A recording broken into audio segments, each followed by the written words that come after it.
Hello and welcome to Project Oneness World. Today we're in conversation with Professor Brenda Dervin. Professor Dervin is currently 84 years old and disabled. And because of a neck injury, she will need to do her interview with her neck resting on a pillow.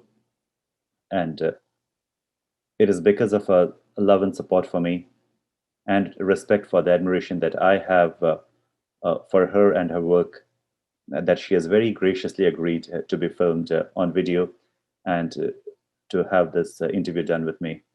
So I'm very thankful to Professor Dervin for going ahead with this interview. Today we are in conversation with Professor Brenda Dervin. She's Professor Emeritus of Communication, Ohio State University. Professor Dervin received a Bachelor of Science degree in Journalism and Home Economics from Cornell University with a minor in Philosophy of Religion, and has MA and PhD degrees in Communication Research from Michigan State University. She was awarded an honorary doctorate in Political Science by the University of Helsinki.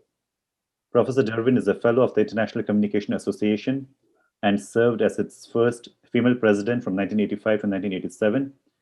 She is famous for her work in the fields of communication and library and information science, best known for her sense-making theory and methodology, which has been widely adopted and applied by researchers across various disciplines. A frequently cited author, she has almost 19,000 citations on Google Scholar. In 2006, she received the Award of Merit, the highest award given out by ASIST, the Association for Information Science and Technology, along with a sense-making methodology, Cats and Birds, and interest in reading, writing, poetry, art, and music, among others. Professor Dervin is passionate about humans who commit their lives to justice and the improvement of the human condition. She wrote in her university biography, "On Mondays, Wednesdays, and Fridays, I consider myself a postmodern modernist. On Tuesdays, Thursdays, and Sundays, a modern postmodernist. On Saturdays, I rest. I'm glad today is not a Saturday." So right since right since my PhD days at the National University of Singapore in 2005, I have been among the countless researchers who have been enamored by the research and writings of Professor Brenda Dervin. I got to learn about her work more when I wrote a 2012 paper on the sense-making methodology. And personally, I identify a lot with Professor Dervin in my refusal to slot people and things into categories. And especially when you say that no person is a sum total of their culture. And my director at the Simmons School of Library and Information Science, Sandra Erdeles, described Dervin as a national treasure. I would say that she is a treasure for the entire world. And it's a huge honor and a monumental occasion today for me to be speaking with Professor Brenda Dervin. And I also want to mention to you, Professor Dervin, that in 2006, when I was in my first or second year of my PhD program at the National University of Singapore, I wrote a paper integrating various models and theories of information seeking behavior. And I submitted it to JSIST, and then I got reviews back. And one of the reviewers wrote a lot of wrote an excellent critique on my paper. And the paper is currently titled "Integrating Models and Integrated Models Towards a Unified Model of Information-Seeking Behavior." And towards the end of that paper, as I was reading the review, at one point the reviewer said, "I use Dervin above as an example because, of course, as you may guess, I'm Dervin." And that was the review you wrote, and you wrote in there that you talked about the struggle involved in getting published. One has to interrupt a dominant discourse just enough, but not too much. The struggle to stay in line and the struggle to fall out of line. And I would like to inform you that that paper went through many years of revisions and rewriting and submitting to JSIST and then to information research. And so after lots and lots of trials and tribulations, it finally got accepted in August 2021, after 15 years. Wonderful. Congratulations. Thank you. And I have written about you in the acknowledgement of the paper, where I've say that most of all, I'm grateful to Brenda Dervin for her feedback on the initial versions of this manuscript. And I talk about Thank you. all the things that you just told. I write that in the paper. So thank you, Professor Dervin. And we'll start with knowing a little bit about you. So how would you describe or narrate your own story in your own words? And this is both your personal story and your professional story. So story of your life. And you can start all the way from your childhood. The goodness gracious, my personal story is I was an orphan until age 6.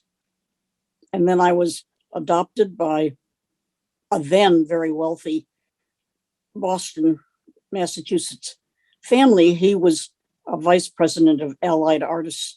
And this is when he made a very big mistake. He believed that television would fail. That was a mistake, right? Because he was a movie man, and movies failed, or were no longer the biggest way to get wealthy, and television was going to be it. But he didn't go that way. He loved me a great deal. His wife was the Wicked Witch of the East, and made my life miserable. Just as an example, this was sort of an exemplar of what life was like with her, which is the day I got my PhD. I called and I said, "Hi, I just got my PhD," to which she said, and I'll leave a word out, but you'll know what it is. "That's nice, dear. Are you still working with blank?" And fill that in with any swear word referring to any group of people in the world that she hated, which was almost all of them. So anyway, that was my childhood. Right. My working life has been, well, I kind of think of it as, she didn't love me. He couldn't love me because of her. He tried, but he couldn't do it publicly. And so I went through a door I could go through, which was my brain. And I was never, I never had a compliment in that house for being smart, but I had compliments all over the world. So I went that road. I became an academic, and I was safe. Let's put it that way. I'm not sure it was the wisest choice in the world, but I'm proud of the stuff I've done. So anyway, is that enough of that? Yes, it's enough to start, I would say. And when you were in your childhood, did the couple have any other children? Yes, a boy. And older to you? If you ask me what my life was, yeah, when we get to academia, you ask me for one word, I'll say misogyny. That was what my academic career was, from beginning to end, to 1 year ago, to the first time I ever was in an academic setting and found out what happened to women. It isn't just sexual aggression. It was hard for me. I was big enough to fight that off. What I wasn't big enough to fight off was the contempt, the extraordinary layers of contempt, all the time, everywhere. And I think women still get it, but now they have each other to rely on. Whereas back then there was no one else hardly. So anyway, what question am I answering? yeah, I was asking about, I was still in your childhood. So I think contempt is one word that you used both professionally and also at home, right? Is what you faced. And how did you cope with it as a little girl, as far as back as your memory goes? I read books, thousands of books. She bought me one of the joys of my childhood. She bought me a complete set of the Bobbsey twins. And the Bobbsey twins were teenage detectives. These were really genuinely horrible books. And so I pretended I read them.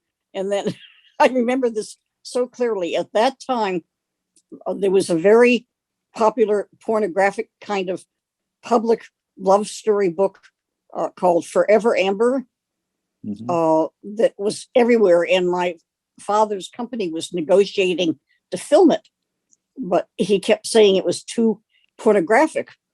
And I didn't know what that meant. So I went to the library and I checked out a copy and I snuck it in to my bed under the covers. And I read this when I was probably 13. I read this pornographic book from cover to cover. It was the first book I read entirely. Very exciting book, I must say. Right. That was my childhood. Secrets and books. My books, not even friends, really.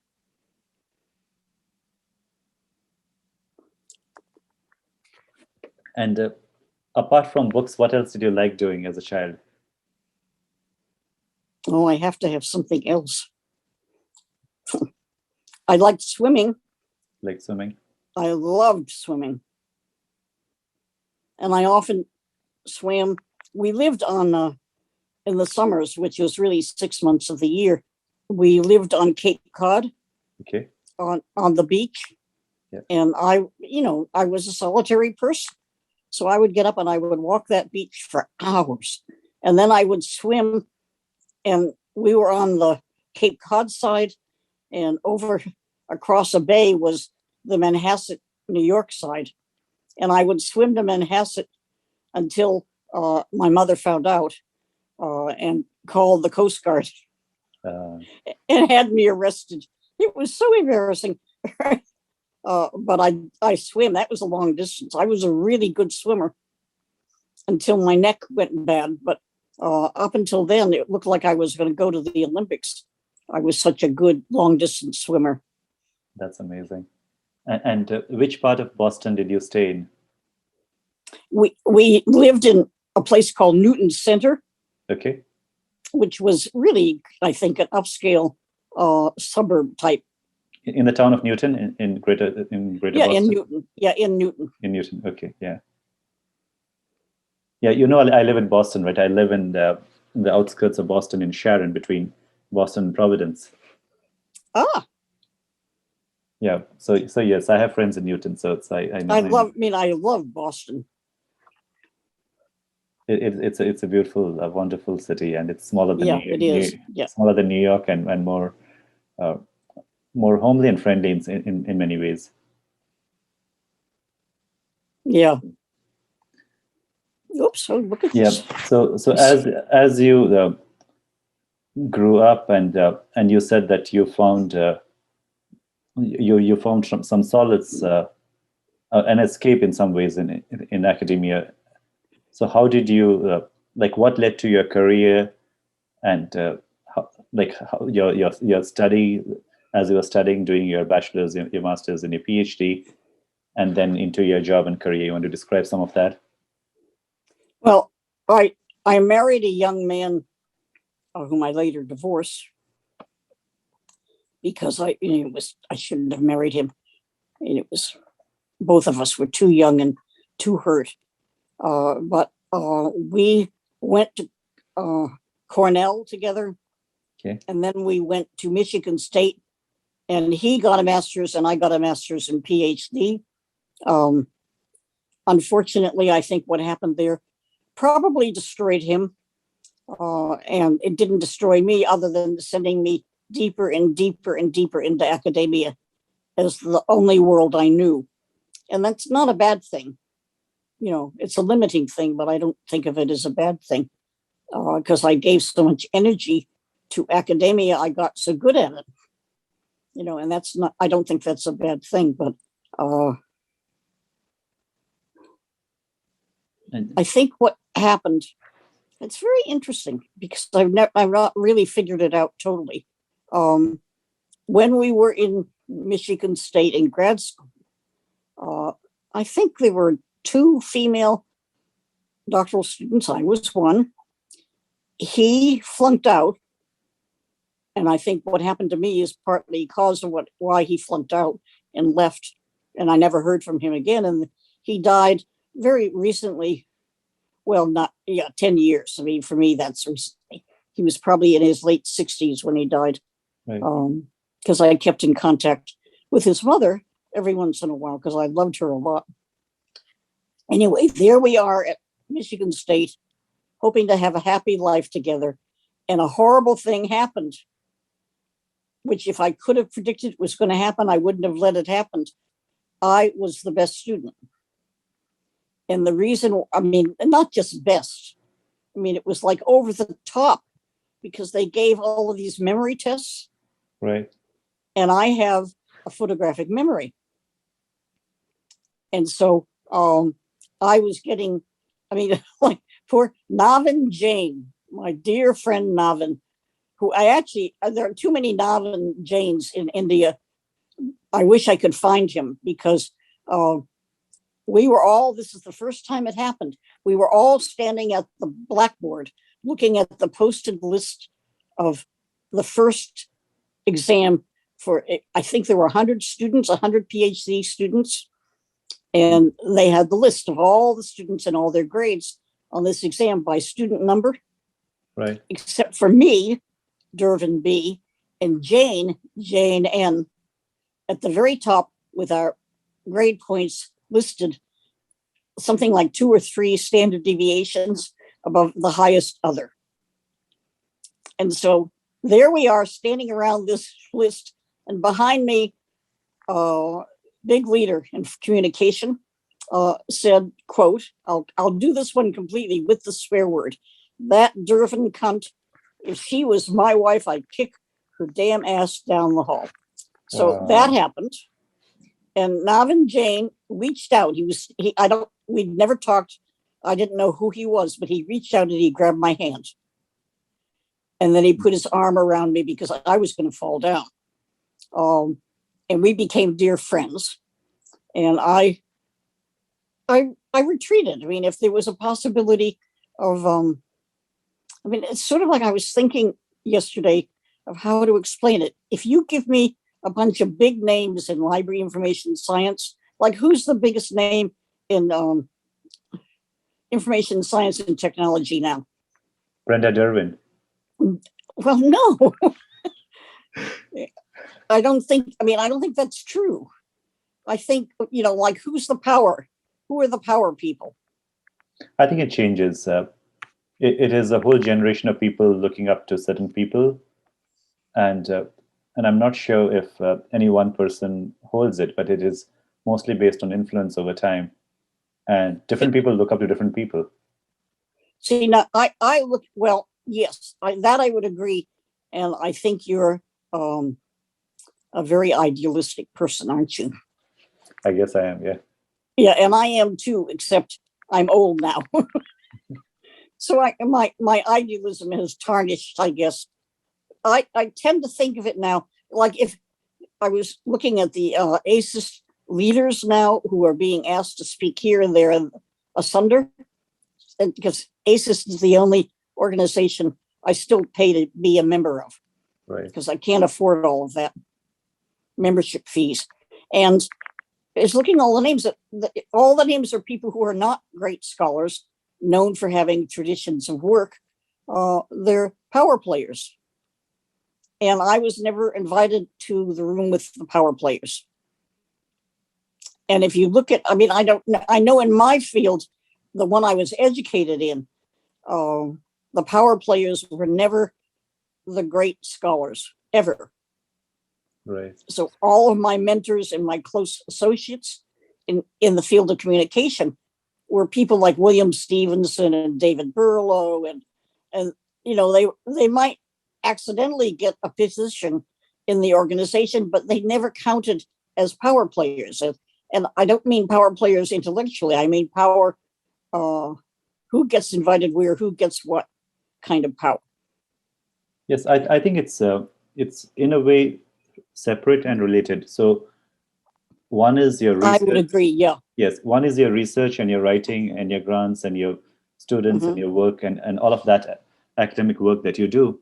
And the other part is being in committees and speaking and out in events and organizing events, organizing conferences and going to symposia and talks and all of those kinds of engaging and being more with people.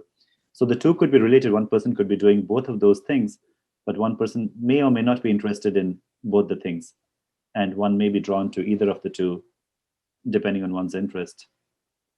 So that could also be the case, I guess. So, but honey, you left out a third one. The teaching part, you're saying? Well, no, I think you're an idealist who's not yet so tarnished. Those of us who are idealists who got tarnished, when I was a doctoral student, there was a wonderful man named Luis Romero Beltran, who died about 4 years ago. But he was really the founder of communication research in Latin America. And the reason we became best friends was he was flunking statistics. Mm. And I, for reasons I did not know, was brilliant in statistics. And so David Berlow didn't want him to go to flunk, because he was the founder of communication research in Latin America. So he hired me to tutor Ramiro. Before I started tutoring him in statistics, as he walked down the hall, he was revered, of course, because and this is a power play. This is not academic, or he was revered because David Berlow, who was the leader, revered him and honored him. And as he was walking down the hall one day, somebody said to me next to me, he's a Marxist. Mm. And I had never read Marx. I had no idea why that he whispered it like it was a great secret, So I went off and I read Marx. And you want to know what? I'm a Marxist. There's no doubt about it. And so I think what you're leaving out is the Right. third kind of people who try to make the organization and the systems in the field more just, more open to diversity, more open to understanding human struggle. Yes. And I think this exercise of trying to put people into camps is also, as you've written, in sense making, not real, in the sense that people are often much more than what we slot them into, right? And I would agree. Yes, and this struggle, I think, and I'm glad, I think, in the last few years, ASIST has been more vocal, and I think ASIST members as well, in terms of more diversity, equity, and inclusion. So that has become a more central theme, I think.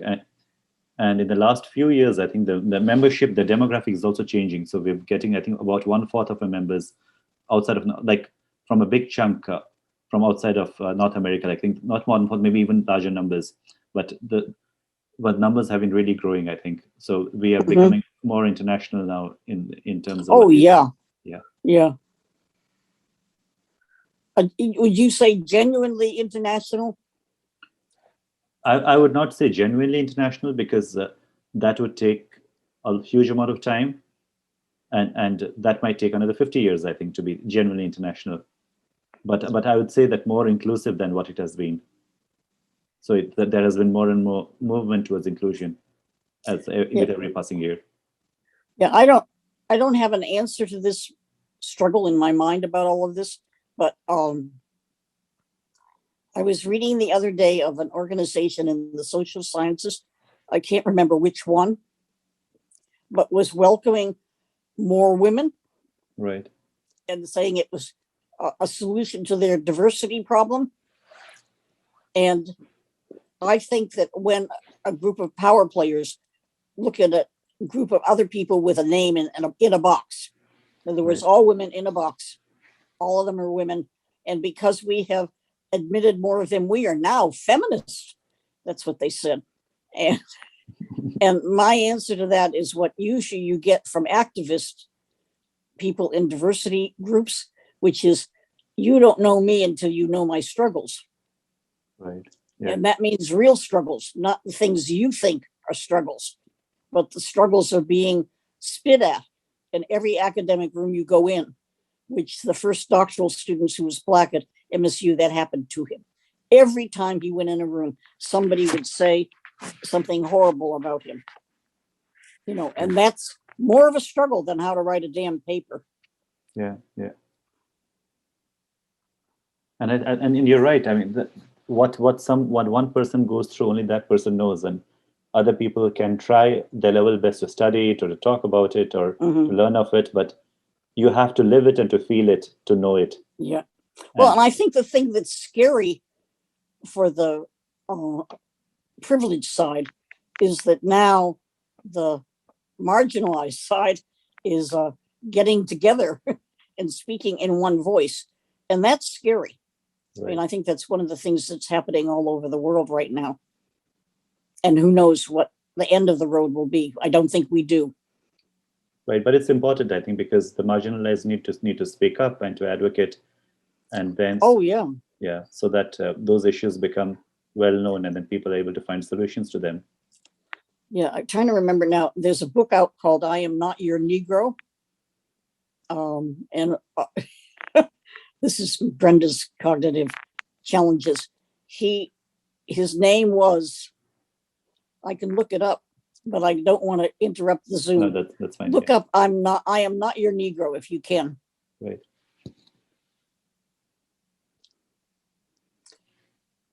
This is the single best book to introduce people. I mean, because I think it's very hard. I know how much I struggled to get where I am. Right. And I really haven't fully incorporated it into my work. And, you know, my time for work is done. By James Baldwin? Yeah, James Baldwin. Yeah. Right. And James Baldwin exiled himself to France in, I think, the 50s or 60s. Right. But he's a great writer. Oh, that is a wonderful book. And, you know, he's doing something that I think is very important, because what happens is the people in power, you know, they go out and they find, oh, we'll elect a female president. Goody, goody. Right. And that's what they did. They elected a female president. And the good part is that, interesting enough, the people who are smart and just in organizations who have no power, who are, you know, the ones who are laughed at and made fun of and probably have some kind of physical deformity or physical, you know, they're not pretty, they're not rich, they're not famous, right? But I tell you, when they find a leader who accepts them, they hang on. So I had lots of friends in ICA and in ACES who were not themselves powerful, but who were very smart. And we had wonderful talks. Yes, because I think they found in you a leader who was trying not to judge them and to accept them for who they are. Yeah, and that's cool. Right. And you I did the same thing with others, right? Yes, I think I see that reflected in all your writings, like, and you talk about accepting humans as humans, and I mentioned this to you, but I want to mention that again, is how you describe a person in all of your research, in your sense making, that the user or the actor is a person who is who has past struggles, a body, mind, heart, and spirit moving through time and space with a past history, a present reality, and future dreams and ambitions. So I think looking at a person in that way ties all of us to all, like each one, all of us, it brings together, because that's all who we are, irrespective of our differences that we see from outside. And I highlight this to all my students, like every time I talk about my research area or I talk about the person, I bring this quote from you, and it starts with that. But I think you have summed it up so well in all your writings, and I think what you have done through your methodology is trying to take this and bring that in as central to research. When you look at ACES now, are there any leaders who are what would you call great minds, but not politically active, but who, when you say that, you instantly know who they are? Great minds, but not active. I think a lot of people I know are the ones who are active, but there are great minds who are not active, but there are people, I think, have chosen to be active in various ways over the years, and some are becoming active because some people take on roles in juries uh, or in committees in some ways, and then they take it. Then they step down and take on other roles. So I think people are straddling like various, trying to manage various things, including their research and their personal lives and teaching and other things. So I don't know. I think the level of activity I've seen differs. Also, some people get active in ASIST and other organizations. Some people like me like remain active in ASIST primarily. So I'm not sure whether you know, but I think yeah. So I'm taking over as ASIST president in November. So I'm currently president elect. So we have Yeah, I know you're a president elect. Yeah. So I think so when That's we cool. thank you so much, Professor Dervin. So we have, I think, so one of the things which I had to do as president-elect was to look for people to chair various committees, and there was a big call for volunteers, and everyone, a lot of people gave their names. So I think so there are all kinds of people in terms of those who are active and those who are not so active, but you'd want them to be more active. But I know that in the last 2 years, everybody has been struggling with the COVID situation as well. So people have been going through all kinds of things. So I don't even know now what activity really means and how important it is or not. So because I think people are sort of rethinking a lot of things right now as I speak to people. Oh, well, because of the technology and the changing world conditions. Right. I think social science faces any field that's associated with the social sciences has a lot of struggle right now. I mean, see, one of the great minds that I love is a man named Richard Fremont Carter, Right. Who is a professor, or was, I don't know whether he's retired, at University of Washington. And the only thing he contributed to the world was thought.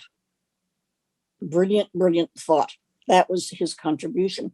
And he said to me once, how did he say it? Because it was so clever how he said it. And of course, because I'm cognitively disabled, I'll forget. It'll come to me. All right. Somehow it's gone. Yeah, it's all right. Yeah, it's a. Yeah, you can say it when it comes back. If it comes back, I'll tell you. Right. And also you were talking about the person you got married to briefly. Do you want to mention his name? No. Okay. Yeah. And as we talk about your career, right? Let me go back a minute. I loved him. I shouldn't have married him. I shouldn't have been the stronger person, which is the only reason he followed me to grad school. I should have known that I was destroying him without meaning to. And I did. I destroyed him. My being so damn smart. And I didn't know I was. You see, if I could have flunked those damn exams, I would have. Because I could see he was sort of, it's not only I am not your Negro, I am not your husband, I am not part of your world, but he didn't know how to deal with it. And he just felt beaten, destroyed. And I don't blame him. I mean, can you imagine being the male married to the one female who's the brightest kid in the class? So you think it was jealousy, not even like? Well, no, it's what our society says men should be better than women. And this was, 1970s early, right? So he was diminished, not by himself, but by everybody around him, because he was married to a smart female. And a smart female didn't know that she should stop being smart if she wanted to keep her husband. In fact, somebody once told me that if you keep getting those grades, you'll lose your husband. He was a dear person. I should not have been married to him, but that was both our faults. Let's put it that way. Both of us got messed up, I think. But I'll tell you something. I think one of the things which I like to say or think is that never stop shining just because some people think that you're shining too bright. Oh, I agree. You see, I agree. But how can I describe this? I did not. What is a Marxist? That's what I had to answer. Why would Luis Romero Beltran, a brilliant man whom I loved dearly, who loved me dearly, who invited me to, Latin America numerous times to be a speaker, why would he say he's a Marxist? Mm-hmm. And why would he bring me books on Marx to read? And I figured it out, which is I don't know whether have you familiar with Gramsci? No, I'm not. Okay, very important guy in Marxism and communication. He invented a concept called hegemony. Mm-hmm. Hegemony. Yes, yeah, I'm familiar with that. Okay, other people used it other ways, but he was the first one. And as he described it, hegemony is the patterned behavior that keeps the power structure in. All right, so pattern behaviors like we all accept commercials. Right. We do. We just, it's like we do. That's hegemony. I hate them, but I accept them. All right. So most things that are hegemony, we don't know that it's a message of power. All right. And so part of what James Baldwin is talking about, you think you know me because you read a book about slavery. That's not knowing me. Right. Right. So I agree that one should be hopeful and optimistic and idealistic. I absolutely agree. But I at some point woke up and said, whoops, by only being hopeful, optimistic, and right, I wasn't understanding people who were trying to tell me, wait a minute, just saying all that stuff isn't going to make my oppressed life better. Right. Yeah. Right. So I've spent a lot of time recently on oppressed lives. No, I think. Go ahead. No, you continue. Yes.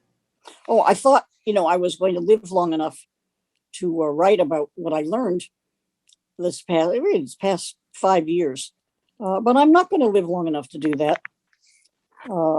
You will. So you will. there it is. You will. Oh, I will not. I'm on the downhill slide. I know it. And I don't know when I'm going to die, but I have, my body is telling me you're running out, kid. Do what you need to do now because you haven't got a lot of time left. But it's okay. I had a good life. You still have a good life, Professor Dervin. Yeah, no, I agree. And I have some good life left. Yes, you have some good life but left. I am 84. We have to remember that. I am 84. But you see, people are living well into the 90s now. I know, but I'm not going to. I mean, the reason why is less to do with my age than, I didn't tell you this. Yeah. Why was I an orphan? And, well, I was an orphan because my real mother, my, blood mother, got knocked up by the barber down the street from her house. She was an Italian-American, first generation Italian-American, very beautiful, who fell in love with a barber and got ousted from her family, et cetera, et cetera, et cetera. And so then I became an orphan when she went upstairs and had a baby, me. And I was sent to the orphanage, and then John Dervin, wealthy, businessman, director of Allied Artists, picked me up to adopt me. And what was I going to say? And then what did he do? All right, I'll come back to it. Remind me. I was going to tell you what happened after John Dervin adopted me. Yes, so John Dervin adopted. So that's how you got your name, Dervin. Yeah. My name as an orphan was Rita Mary D. Aloiso. Okay. Which was and no one knows why I got the last name of my real blood mother, because that was against the rules, but I got it somehow. Okay. No one figured it out. It was all very embarrassing to everybody, of course. Why did I? Okay. I'm thinking about John Dervin adopted. Oh, well, John Dervin was the reason I got adopted, because I wouldn't have otherwise. She no more wanted. Oh, I know. It's the girl child business. She didn't want a girl child. She wanted Johnny, whom she already had, a little boy, 4 years younger than I, whom she adored beyond anything in this world. So that really I wasn't raised. She allowed me to exist. She fed me, she clothed me, she took me to the things that rich upper middle class people do, swimming and golf and tennis and boating and on and on and on. But otherwise, she never talked to me. She never asked a single question about me. The only things she ever had interaction with was to make me beautiful, because my job in life was very clear. I was to marry a rich man. Right. And the only way I could marry a rich man was to be a beautiful woman. So we worked a whole lot on getting me skinny, which didn't work, on getting me to clothe myself beautifully, which I hated. So I was altogether a failure. It breaks my heart in a way. I broke her heart. She wanted something and she couldn't get it. No, I think I see of you as your mother, or the mother who adopted you, or your foster mother, and your husband as all of various people who are trying to slot you into their ideas of whatever shape, and you were not that person. Yeah, well, and worse. I mean, I agree with that, right? But I think we all do that to each other all the time. It's hard not to, Right. but because we don't know how. We don't know how to stop creating people in our vision and let them tell us who they are. Right. So there. But I'm glad you did not fit into those molds, because you would not be Brenda Dervin if you had become those. If you had tried to mold. Oh, I would not be at all. Yes, but you would it's not. like it's almost. Oh, I know. See, I was going to tell you about the little black boy in Newton Center, Massachusetts. What was it called? Blank, blank, blank. High. It was we left Massachusetts when I was 13. So whatever grade you're in when you're 13, there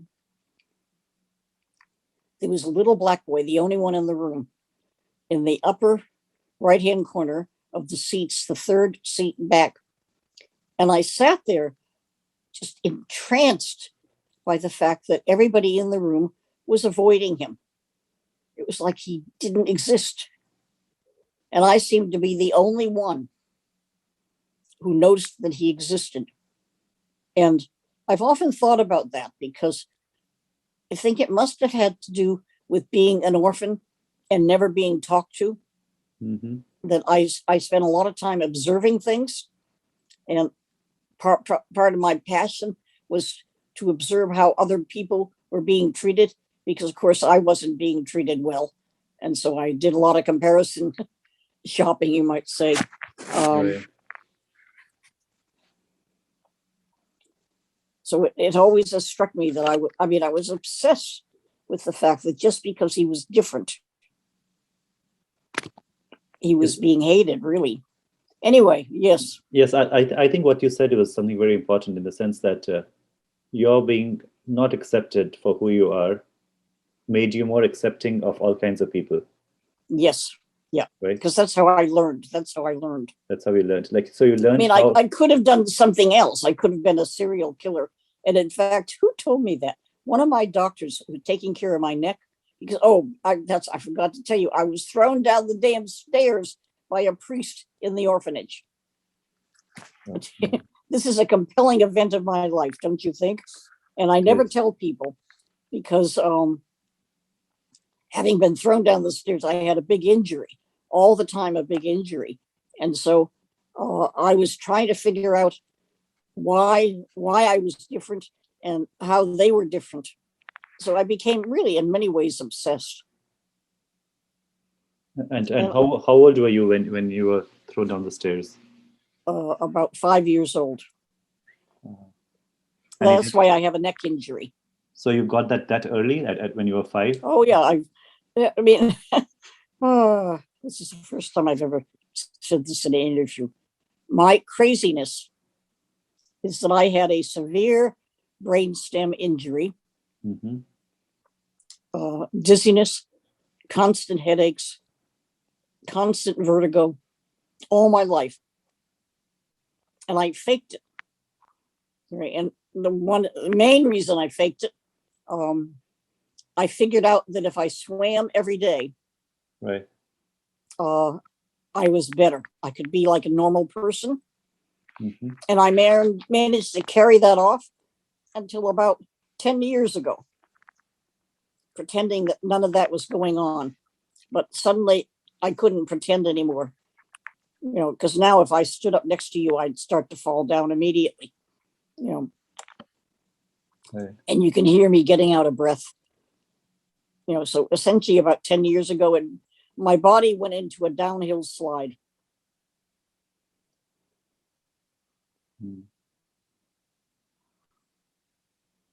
Yeah, because I watched one of your interviews on YouTube. Not sure which year that was in, and I also was in one of the conferences in ASIST. I think it was in Columbus, Ohio, maybe in 2008, when you were doing one workshop. I think I could not attend that, but I saw you in a room once at an ASIST luncheon, or I think where you were at the awards luncheon. So you were in the room, and I took a picture of you from a distance, but I did not approach you or talk to you. But yeah, I was just enamored by you, and I was just so happy to get to see you. Oh, aren't you sweet? So thank you, Professor Dervin. So let's talking about some of the other parts. Okay. What have been some of the most significant steps and turning points in your career? That's a good question. What I'm trying to do, I was always venturing out. I probably spent my whole life telling everybody, I am not your feminist. I think it was probably after I became ICA president. Right. Bob White, who I love dearly, is a Jesuit priest, communication scholar, who I think he now is in Africa. But at that time, he was at a center on communication studies in England, and we became good friends. And he wrote an article that's in Journal of Communication, in which he says, and this is way back I was president of ICA in 1986. Okay, so it's around then. He wrote an article in JC in which he says, I am an example of a feminist scholar. And I was infuriated that he would, and I actually told him it was okay, but it still got published that way, that he would put me in a box that I didn't belong in, because for my definition, a feminist scholar is somebody who studies communication with either gender as a predictive variable or gender as a criterion variable. Right. Whether they're qualitative or quantitative, that's what they are. And I didn't do any of that. Right. And if I used gender, it was because I also used every other demographic category in the book along with gender. And I never highlighted gender because it never was that important, except in one study. What I was doing constantly back then, and nobody listened to me, including my own advisor, whom I love, who also died. And everybody's dying on me. Right. Oh, here we are. There. Yeah. So Brad Greenberg, who I still love dearly, he, when I came to him with a study in which we compared men and women and Christians and non-Christians' response to the first Pope's encyclical on birth control. And my prediction was accurate. He rejected it. He wouldn't help me. I got money elsewhere. But I've done this study 3 or 4 different times, and it's always been the same, which is that the men and women were alike only if they were evangelical Christians. Otherwise, gender did not predict a response to the birth control message, other than all women were more interested than all men. And Brad Greenberg didn't want that to be, I mean, he didn't want to work on it. I don't know whether he didn't want it to be published. I don't know what was going on. I mean, partly, I think, poor dear, I mean, he was a young faculty member only in his second year, and he got the prize. He got Brenda Dervin, who was getting all these damn good grades. And I mean, he must have had a lot of struggles. Let's put it that way. But he was a misogynist par excellence. Yeah.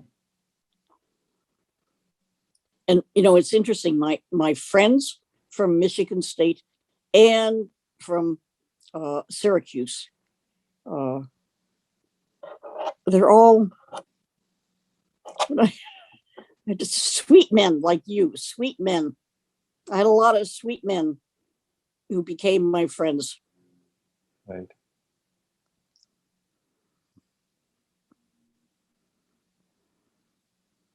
Yeah, so we were talking about the significant steps or turning points in your career. Thank you Yes. for reminding me. Oh, God, I'm a basket case. I think that when Brad Greenberg rejected my study, which wasn't about gender, it was about situationality. And that's back in 1986, right, that I was trying to get situationality on the plate. I didn't understand that's what I was doing, but that's what I was doing. So that was a turning point because I had to work harder on it. I had to figure out why he didn't care. Right. You know, and that's when I think I became a critic. I'm trying to think. I mean, that the big things in communication are that I became pals with the great ones. I mean, not the politically great ones, the thinking great ones. You know, like George Gardner and David Berlow. These are the founders of the field of communication, Right. and they became my pals. Which also meant I wasn't in the power group, because the power group moves down to more recent people who got PhDs. In library information science, you know, I was acquainted with library information science before when I graduated from Michigan State, no one would hire me. Female. Right. No professor, including my advisor at Michigan State, recommended me. Female. And so I ended up, and how did that happen? I had done a study that pertained to information seeking of everyday people, which caught the attention of the head of library science at Syracuse, Roger Greer. And they hired me. And that was a very significant change. I tell people that often because that event, the misogyny at MSU that made me go to LIS for a job, which is what I was doing, trying to get employed, Right. Also became my life's work, because it was a home for what I cared about, situationality. So it was kind of like a happy accident, right? Not that library information science knew they needed situationality, but they sure did. Right. And they, I mean, I've written this a number of times, so I'm sure you've seen it. And library information science then was serving a field whose were the recipients of the American crisis of that moment, which was Black people were standing at their desks wanting help. And immigrants who spoke all sorts of crazy languages were at their desks wanting help. And so they had to learn how to deal with different people. And so in the 1960s and 70s and early 80s, that was an obsession. I don't know whether it still is, but it was like I did hundreds of workshops on communication for library information science. Right. And which I should have stayed in, by the way. I should have stayed in library information science. But anyway, go ahead. Yes, you mentioned to me that you were happier in library information science, and you felt you belonged there as compared to communication, where you're well known for, but you kind of felt more at home in LIS. Yeah, I mean, I think a crucial difference there, which is probably not communication's fault, but it's a whole lot bigger, number one. And number two, the reason why library information science returns to its core, right, which is serving people over and over and over again, is that the practitioners who are their base have no choice. Okay, the people who need their help are standing there at the desk or sitting there at the computer, on Zoom trying to talk to them. So that doesn't happen in communication in an organized way. Whereas in library information science, I think it's an organized mission. To serve the user, the patron, right? Yes. So I think in that sense, it's more central. Okay. And how would you describe situationality?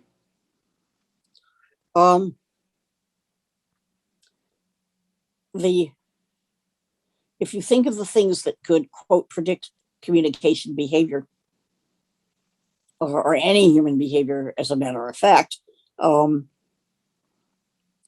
can try to predict it by the labels we put people in their boxes in, like male box, female box, Black box, Hispanic box, et cetera, et cetera, et cetera.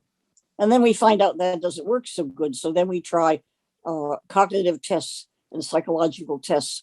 So low self-esteem people, high self-esteem people, and all that garbage, which is garbage. Don't quote me. Oops, I'm quoted. I'm now on the screen for the world to see, but it's garbage.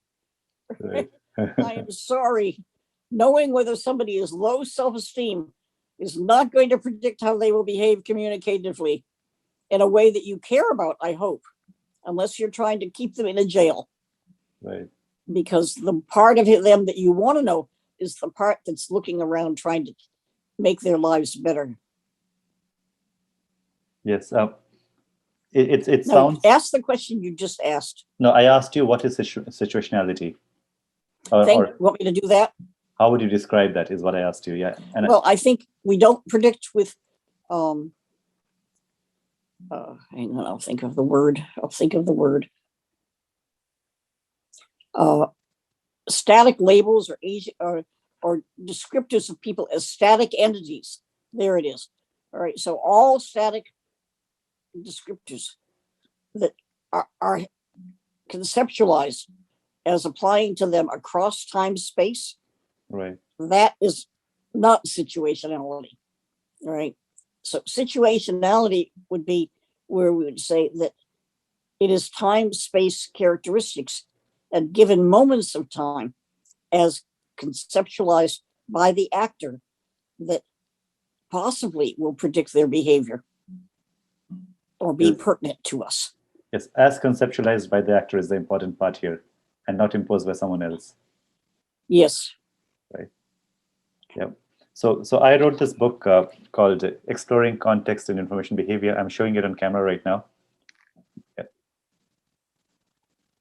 And this is a book. So the way I describe context in this book is very similar to how you're describing situationality right now, because I quote a lot in your books. There is a part of it is the sense making model over here. The central metaphor is one of the pictures in the book, which is there in almost any book of this type or any publication of this type, as you know.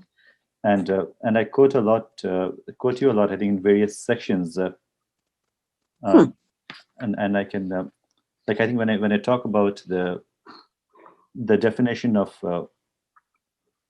I talk about the body, mind, heart, and spirit part that we talked about. And also, I think you talk about the context as a beast, right? That's difficult to tame. Say that again. I think Context as a beast or an animal, right? Yeah, the Yes. context. Well, partly, my approach to context is part of what I think you're promoting, which is that we need to look at the context in which people are living and moving. Right. My situationality goes a bit further, right? In the sense that for a long time, I mean, I may go back if I live more than 15 minutes, I guess, I may go back to my original struggle, but I got into situationality and only spent a little time there, went to context. And that paper I gave in Finland on context, which got published, I think. Where did it get published? I don't remember. Anyway, they loved it. The Finns in particular, people in Finland loved it in particular. But for a while, then I got worried about context because everybody was saying, mathematics is a context. You know, being a math professor is a context. And so what I had to do is I had to start arguing, really, in a sense, nothing is context unless it's perceived by the actor. And the actor is never going to perceive it the same way every day. Right. Only hegemony does. Only the power. So the power of the mathematics field sets that frame. Right. What you, the mathematician, does is quite different. Right. And only you can tell us why and how. And if you're a genius, you'll have invented a new mathematics. Yeah.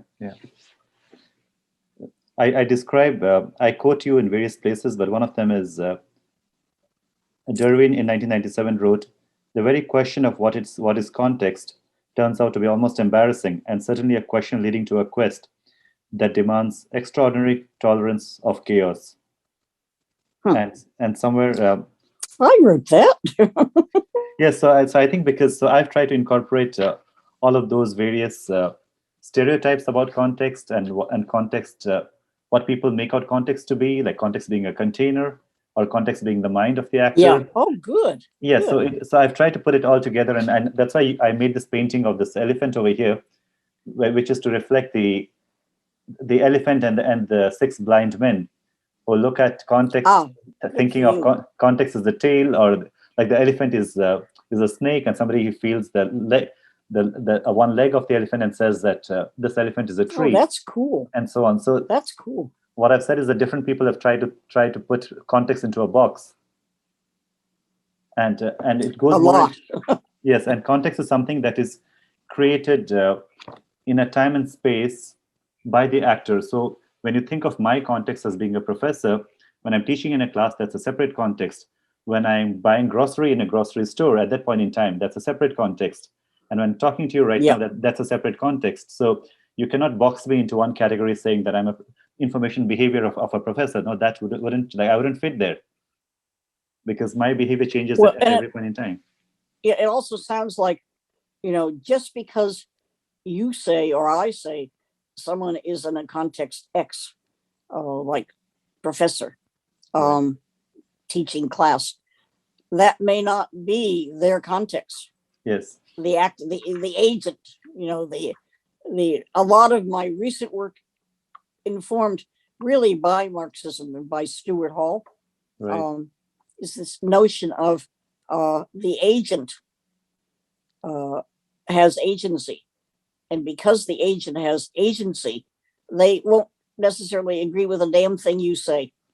All right. What you have to figure out is what's important to them, and then how to conceptualize it in useful ways for your purposes. But that's a hard bridge to cross. Yes. And I don't think listening to social scientists on TV right now, I think they've gone backwards.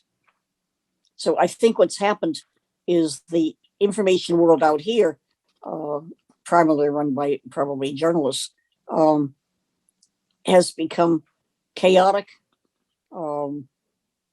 capricious, and very accepting of diversity and difference. So accepting of diversity and difference that we don't know where the hell we are anymore. Right. Yeah. And we can't seem to politically achieve a way of dealing with it as a species. Right. Right. Yeah. Yeah. I think that we are in this big time of flux right now. A lot of things are changing, and people are finding it hard to make sense of anything at the moment. And well, see, the other interesting thing is that it seems to me we don't have theorists right now who are looking at actors. I mean, that's why I said to you, you should find a doctoral student or a master's student to study old people coping with this goddamn technology, because there's what I want to say about it. Right. Yeah. And, I think if somebody did, it wouldn't be a costly study to do. And I think it would get published, because I think what's happening is when I think not just the early TV, but when it got bigger and library science wanted to be in the information world, et cetera, everybody wanted to know what those media were doing. And by then they were accepted enough that you could begin to make sense of it. Now we have total chaos, and we don't have anyone asking, how are you making sense of all this? Like what happened when you tried to use your iPad this morning and spend an hour and a half getting ready. All right. And then probably, I don't know what other people go through, because everybody fakes it. Right. And the only people I get to talk to now are people who know more about it than I. Like the grad students who come help me. They know more about the technology than I, but they don't know more about people than I. No, they certainly don't know what people and human behavior in life more than you do. I think not just the people who come and help you. I think a lot of people, I think, who spend their entire lives living, I don't think they have the depth of understanding that is there in every piece of writing of yours, I think. You think my writing is hard? No, your writing is what I describe people as what writing should be, because I think you talk about how academic writing is bad. And when I look at academic writing and when I look at your writing, right, you stand out like a fresh flower in that whole... Yeah, I'm a good writer. That's a great talent I have. I really didn't realize that. Well, I think until very recently, I did write about this in one interview and talk about this in one interview. If you asked me 10 years ago, what have you done well? I wouldn't have answered that well. Now I know what I've done, and I know what I did is important. I am embarrassed by saying that, and even embarrassed by talking about that. But it was like I was obsessed to try to answer a riddle, and this riddle of how people intersect with institutions mandated to serve them is still a riddle. All right, and part of the riddle, which is why I got into Marxism. Before I got into Marxism and knew Luis Romero Beltran, I thought anything that made it not possible for one human being to understand what an agency who was trying to help them said to them, and we tested it and we ran it and blah, blah, blah, and they still didn't care, I thought it was their fault. Everybody did. So we had to do more. We had to do more communication campaigns. And now I understand that's not going to happen at all. Right. Yeah. So you just mentioned that now you know what are the things you're good at, or what you contributed. What would those things be? The things you know now. I think I am a great observer. Right. Of gaps in conceptualizations about human beings and the nature of living. I totally agree with that. Yes. You don't agree with that? I completely agree. Okay. Yes. Good. Yes, because I think that I have not found another person who's another contemporary person, I think, who is that great an observer. A person before you is from India, was Rabindranath Tagore, who got the Nobel Prize for literature. And he was a great observer. And like one of the lines that he writes in his book in 1922, he wrote, like, we are in a haste to seek for general types and overlook individuals. When we fall into the habit of neglecting to use the understanding that comes of sympathy in our travels, our knowledge of foreign people grows insensitive and therefore easily becomes both unjust and cruel in its character, and also selfish and contemptuous in its application. And he's saying, I am not your Indian. Yes. So this was one of in his essay called Creative Unity. So in his writings, and when I look at your writings, right, I find this observing human beings for who they are without trying to slot them or without trying to put them in a category. So I wanted to share with you something from my book on context, and I just found that in the e-copy. So I write here that my personal take is that people are like rivers, constantly flowing, as we ourselves are. Each experience at every moment in time shapes us and changes us, even though we, as well as other people, appear to be mostly the same. When we meet a person and make a judgment, we are essentially taking a snapshot of a flowing river. The person, as well as us, would have moved forward since then. Thus, the act of knowing someone is a misnomer. Rather, we can say we know someone as the person was at that particular point in time, or at the moments when we interacted with the person. So due to the ephemeral nature of the interaction, we might thus be stereotyping more often than we realize of at least some aspects of the context surrounding our interaction with that person. Great. You're going to be one of the great ones. Keep at it. Don't let them stop you. Thank you. You think so? You like the quote? Yeah, I do. Yeah, you're unusual. I think you get me, and that's unusual. I get you. Yes, I have some wonderful doctoral students who have all gone on. I mean, like Carrie Reinhardt, who's the chair at Dominion in Chicago,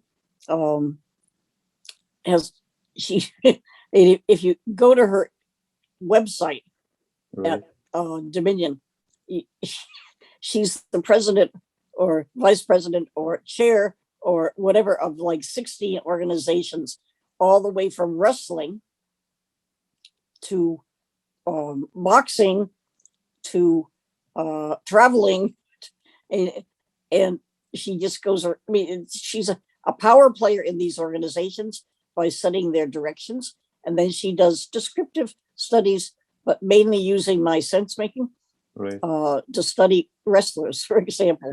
Yeah. Right. It's fascinating. That's amazing.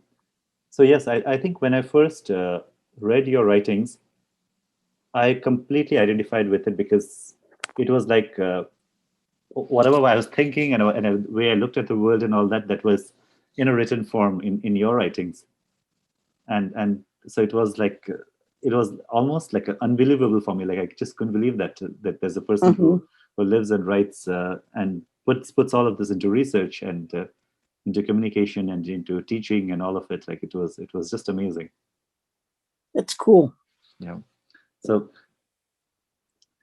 looking further into your life, what do you think has been the role of serendipity in the turning points in your professional journey? All right. Serendipity. I love that word. God, I learned about that word in Michigan State the first year. Everett Rogers used that word. Serendipity. Yes. My reaction to words is, my reaction to the book I read under my bed covers. You tell me something, and then you tell me that you can't tell me. I'll go find out. So I used to. I mean, see, this 13-year-old kid tells you about my life. I went to the library. That was a joy. I never told anyone. John Dervin Sr. knew, but he knew he couldn't talk about it because she would get hysterical. Anyway, so serendipity. What has it been? I think finding library science was a serendipity because if I had stayed in the field of communication, God, I don't know what I would have done. I do not admire the field of communication now. All right. It doesn't have people like David Berlow and George Gerbner who are thinking big thoughts in history and,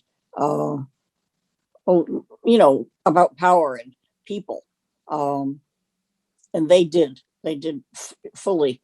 So the fact that I left communication because I couldn't get a job because I was a female. So misogyny sent me to library science, which was less misogynist, although not completely so at that time. Right. But I think getting to library science, where the ultimate people who mattered were everyday people facing life. And so that was finally, I was home. I was where I needed to study. Right. And it's I don't want to tell this story, but let me just say that 3 horrible misogynist events drove me away from Syracuse. And if I had had any help, therapy, institutional support, etc., I wouldn't have left because I loved Syracuse University and I loved library information science. But I was devastated by these events. Yeah. So how would you describe the information science field and your own role within it? I was thinking about this yesterday, that what ties together the little bit of fame I have in communication, other than what I call in communication, I call myself FEMUS, FAMUS, because that's why, that was misogyny too. Why did I become ICA president? Because what is it? Oh, it's interesting. A man who was extremely sexist and misogynist gave me a role on a major panel when I was only 1 year out of MSU with a PhD. And that absolutely put me on the map. And I was the only female, right time, right place. Now the first ICA president, who immediately became an ICA fellow. And I remember thinking, wanting to say to them, I'm not worthy of this. I'm only out 1 year. You're going to do this just because I'm female? And that's why they did it, of course. All right. So it was like I did one thing after another in communication by being famous. And I don't think the communication field remembers me in any way as a scholar. If the site, I have something like 18,000, it goes up and down, citations. Yeah, close to 19,000, I checked. 18,850 something. Say again? It's 18,850 around there. Really? Yeah. 18, woo. Yeah. All right. That's unusual, but it's not from communication. It's from LIS and from the other fields in which I've given talks, which, like psychology, etc., where that up the number. I forgot what got me on this road. Yes, we were talking about the information science field and your own role within that. Okay. I think before information science was information science, it was library and information science. Well, in fact, it was librarianship. Right. It was librarianship. Yeah. That was what it was first when I was in the field. And then it started to evolve into library service, and then library science, and then information science. But to me, what for me collects all of them together, I frankly have never had any interest in if you want to send me a couple of PDFs that would change my mind, but I've not had much interest in the science part of information science or the science and technology part of information science and technology. I thought it ran away too much from individual lives and needs. But on the other hand, its base still always had those people standing in front of you needing things. And so that, I think, kept LIS in the world, let's say, in the world of human beings, instead of where I now see the cults. I mean, like if we name a person in LIS who's a big name in research, chances are we're going to name a variable that he loves or she loves, who has spent their whole career on that variable, making an edifice that has nothing to do with reality. Yes. Yeah. You may not want to quote me on that one.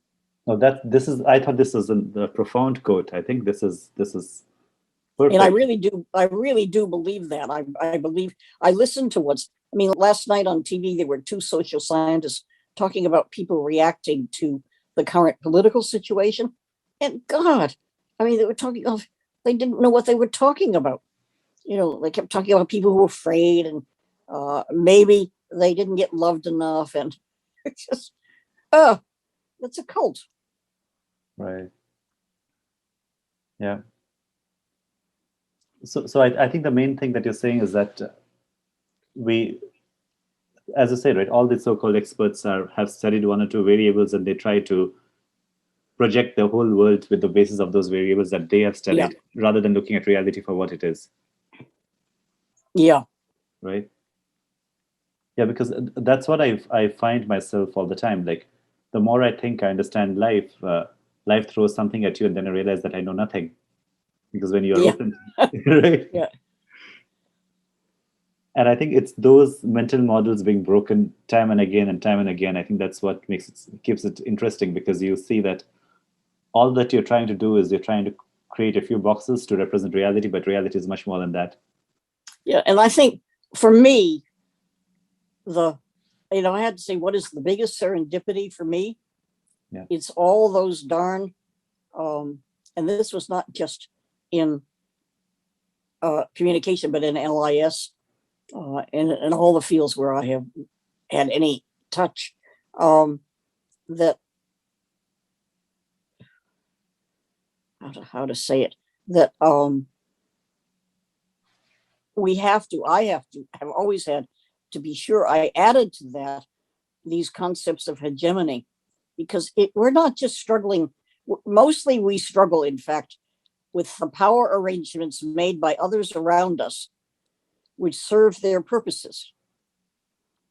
And so, yes, they are as much victims of the arrangements of our society as we both are. In other words, we're both those victims of that. But some of us are more angry about that, I guess, or have to rail against that. And most of us don't. Right. Right. So, if you look at, I'm astonished to see that dating rituals are returning.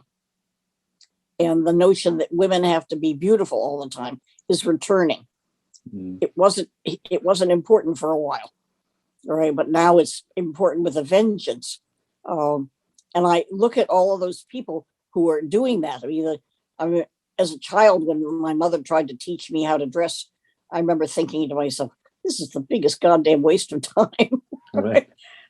I never told her, of course, but it was like I was always being told to do things that I thought were unimportant. Right. And there are very few people like me and like you, I think, that can't just fall into line. Yes. Yeah. And I think it's important to be yourself and to keep pushing the boundaries, I think. Yes. Yeah. All the time. Yeah. So talking about some of the people who have influenced, I think one thing about the information science field. So talk a little louder, hon. Yeah. How do you see your own role within this field now? Okay, hang on. I gotta get right. Yeah. This. What do you think has been your contribution to the field? To library information science? Yes. And even to communication, I think.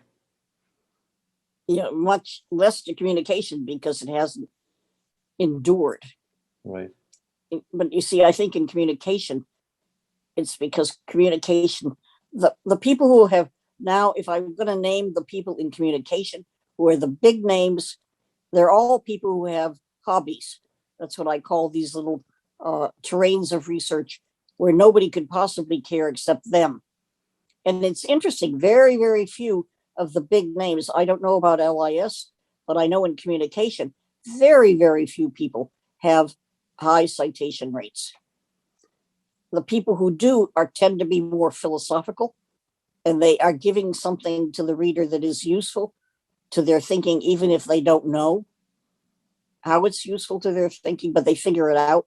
And often they'll even, I mean, I can't tell you how many times I've been plagiarized almost word for word by somebody who says they've never read anything I wrote. Right. But I think that's because it makes sense. So it's makes sense. Ho, ho, ho. Right. Yeah. There. What did I answer your question? Yeah, it was talking about your contribution to the field. My contribution. Yeah. Well, I think in LIS, it's obvious. It's how sense making impacted the study of users. Yeah. So it changed how users are studied, I think, and thought about. Yes. Yeah. I think it's huge, and I think that whole idea of the user being central, and that's where sense making has been is huge, and now it's impacting everything. Yeah.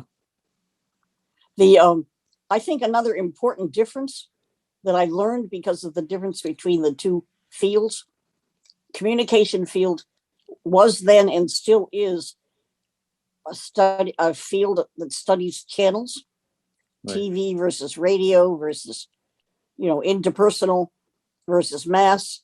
All of it is channel oriented. How the information, whatever it is, flows from one place to another place. It's obsessed with that. Right. Whereas LIS is obsessed with success. Getting money from the State Library Association for the next year of service. I mean, that's really, no matter where the academics are, that's still behind the scene, which is somehow succeeding in the power structure with something of great value, which, by the way, communication does not have. But library science has something of great value. And I wish they would pay more attention to that. Right. They could do so much if they understood how valuable their understanding of information is to the world. Yes, I think it is. It needs to be better known, I think, as a field than what it is. Yes, but it needs to be better known in a way that doesn't sell out. Doesn't sell out, yeah, right, yeah. Yeah, to what happened on TV last night. I mean, if they were talking about that right now, they would say things like, well, we've been checking out a lot of the magazine Wired, or, whereas knowing about people would say, well, what we've seen is that people who are really upset about this are doing this with our materials, etc. Yeah. That's a small change, but evidently a big one. A big one, because the person is at the center in the second one. Yeah. So, Professor Dervin, what do you think have been your biggest successes?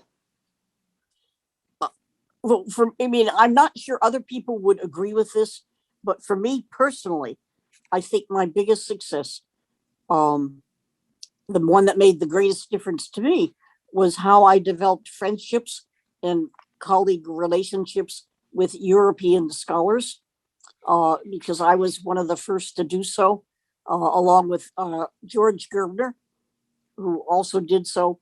But I remember the first year I went to an IAMCR meeting, there were 3 Americans in the room, me, George Gerbner, and Oscar Gandy. And IAMCR is the International Association Media Communication Research. Yes, for Media and Communication Research. Right. I think they still have the same initials. Yes. But they keep changing their name to reflect the times. So it went from mass media to mass comm, for example. Right. As if that reflects the time. Anyway, ho ho. All right. So I made these wonderful friends amongst the Europeans. The two Americans, George Gerber, who of course, I mean, became my dear friend and ally and mentor and a supporter. And it was like he understood more of what I was doing, even though I didn't know what I was doing. He he actually did try to help me. I didn't know what questions to ask him. I did ask him once what he thought my contribution intellectually was, and he says, "Oh, clearly you're a methodologian," and that's all he said. Right, and then later, I asked him why he thought the American scholars out of this Steve Chafee, Wilbur Schramm crowd, because these are supposedly the people who founded the U.S. communication research tradition, why they weren't respected so much in Europe. And he said because they're intellectually, the word he used, the word it was like intellectually narrow, but it wasn't that word. If I think of it, I'll tell you. And he was right, of course. Right? The American communication research, I don't know how to describe it because I don't think, well, I think you're beginning to get some people in library information science who behave like this, whose work is cultish, who often use predictor statistics, and they test the same predictive variables over and over again, as if they're creating genuine theory. And I think you've got some people who are doing that now. Would you say you are? No, I wouldn't say that. No, in library information science, you don't have some people who call themselves scientists above all else? No, are you asking for me personally, or are you asking Yeah, about I'm the asking field? you personally. Yeah. Yeah, so personally, I think you know that I'm influenced a lot by you. So I like to, I mean, I think more, I don't want to slot myself in any particular way. If I think I'm being slotted, I try to do the exact opposite thing. Good for you. See, I mean, I think that you would be fired if you were a faculty member at OSU. They wouldn't fire you right away. They'd make you drown. Because if you don't do, fancy statistics and methodical research questions of the predictive sort, trying to find out what causes what, if you don't do that in some of these schools, and unfortunately, I was trained in one of those. All right, so I came out of Michigan State a statistical whiz, and the first female PhD, and the first female president of ICA, and the first female fellow of ICA, et cetera, and completely mystified about why all of that was happening. And then I fell in love with all the Europeans. So the Europeans, what was different, of course, is that they aren't cult. They don't do cult scholarship. They do scholarship to address research questions and often social policy questions, but in deliberate, I think we can call them advanced academic ways, right? They aren't that cult science thing that my early field adopted. So I loved talking to the Europeans. I loved going to the European meetings. And then I started to go to something called the Union for Democratic Communication in the United States, which was a small organization of really liberal-minded people. And so I began to find myself, although I think it's so very, very interesting. I'm not sure the field that I am most well known in, that I'm most cited in, is library information science, right? Because those fields, by their various names, adopted my methodology in their introductory courses. Right. And so I became very well known, which didn't happen in communication at all. Now, I think the kinds of things that happened in And there's not much more to say, really. In every 2 years, we went to a different country. And so I got to go to India and to Hungary and Prague and Czechoslovakia, Prague, and all over the world.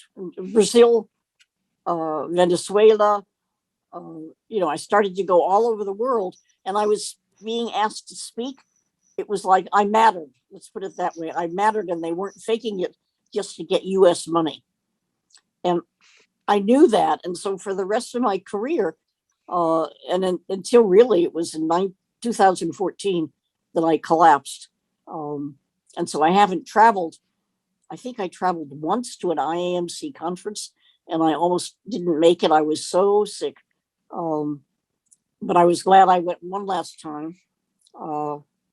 And I often went to their meetings because their meetings were very interesting.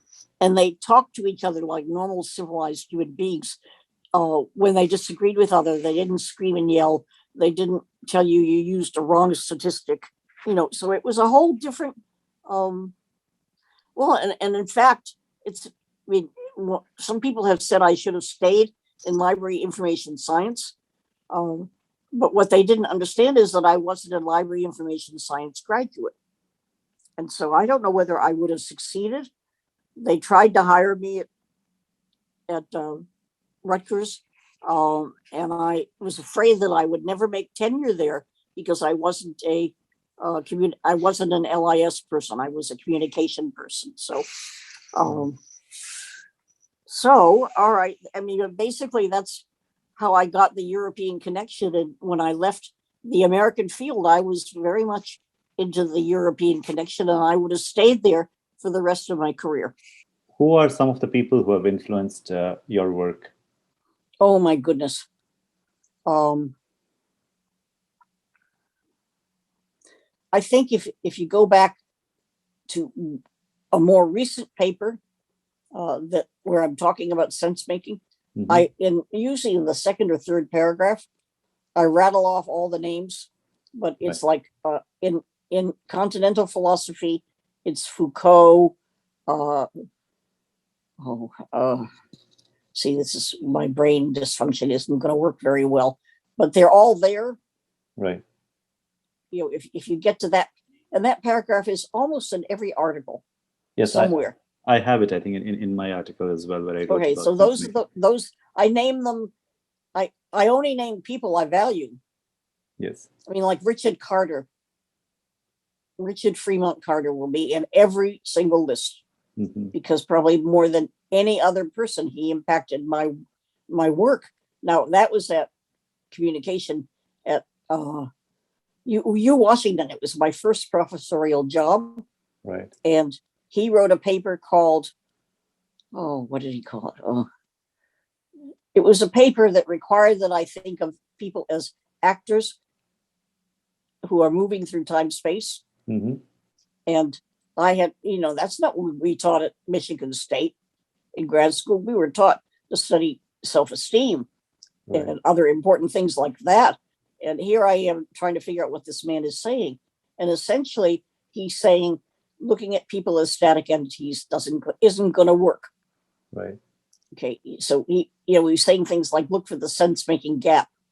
So if you go back to my very earliest work, he's there. He's the main actor. Okay. And what's so interesting is when I was hired at Washington, which was my first full academic job after graduating from MSU, they didn't want to hire me, of course, because I was female, but it was the time they were going to have to hire a female, and I was the only female. So there I was in this place that didn't want me, right? And that's why Carter was so important, because he's a genius. And he is a genius, there's no doubt about it. He was reified where he was because he had come out of Wisconsin, founding communication field, Steve Chafee, all the big names of the founding. He was one of their teachers, actually, because he taught methodology and theory at Wisconsin and then at Stanford.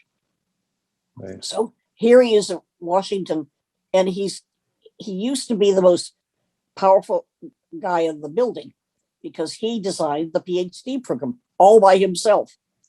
Right. Once I got there, he's losing grace. And I'm one of the reasons he's losing it. But there are other young people hired too, whose name I think I've forgotten because of misogyny. I tended to repress them. Yeah, I just remembered one of them.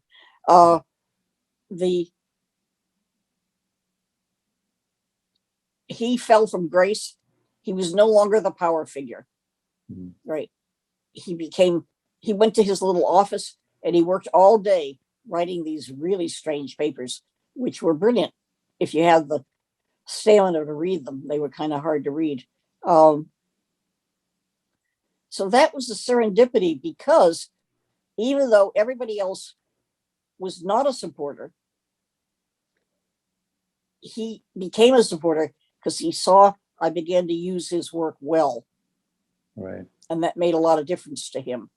But that school I couldn't have stayed in because they were all doing studies of apples and oranges and who would pick one for breakfast, which is a mindless kind of study. But they were all of those damn user persuasion studies I find horrible. So that's when I left and went to accidentally, in a way, Ohio State University. And what saved me there, even though the field was descending into cults, right, even as I went there, what saved me there is that when the communication field was founded, Burlow at Michigan State had wanted rhetoric and journalism and mass media studies and some psychology all to be in one department. But other people rejected that plan. And so eventually it didn't happen. But it did happen for a while. And so that unity of attention to communication across fields and disciplines was central to what happened when I went to Ohio State, because they were older and they weren't in the inner circle. And so they hadn't thrown rhetoric out yet. And that's important because my learning about rhetoric changed my life in many ways, along learning about Marxists and learning about rhetoric, and the two are very closely associated, of course, because you can't do a Marxist analysis of where are the power systems operating and messing people up, or a interpretive analysis, a sense-making analysis, without looking at rhetoric, you're saying? Yes. So how would you describe rhetoric in a sentence for people who do not know much about it? Well, rhetoric is first probably one of the oldest disciplines in academia.